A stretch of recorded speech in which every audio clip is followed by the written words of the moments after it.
আমি সমষ্টি বিশেষে এবাৰ আমি যিমান অভিজ্ঞতা হল ডিলিমিটেশনৰ পাছত সমষ্টি পুনৰ নিৰ্ধাৰণৰ পাছত এইবাৰ সমষ্টিসমূহৰ জনগাঁথনি কিছু সুকীয়া হৈছে।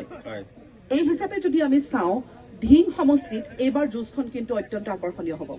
কংগ্ৰেছ দলে কেনেধৰণে আগবাঢ়িছে এই নিৰ্বাচনী যুঁজখনত অৱতীৰ্ণ হ'বৰ কাৰণে আপোনালোকৰ মূল এজেণ্ডা কি হ'ব? ধিং সমষ্টি চাক মই ৰূপৈ সমষ্টিৰ বাসিন্দা।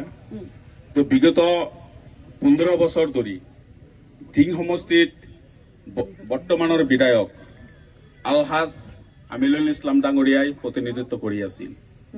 বিগত 15 বছৰত একেটা ধিং সমষ্টিত কেনেকা ধৰণৰ কাম কৰিছে বা মানুহৰ মাজত জনসংযোগটো কেনেকা ৰাখিছে, মানুহৰ কিমান দুৰ্দশা পূৰণ বা মানুহৰ আশা আকাংক্ষা কিমানখিনি পূৰণ কৰিব পাৰিছে, নিশ্চয় বিগত 15 বছৰত ধিং সমষ্টিৰ মানুহে অৱগত। গতিকে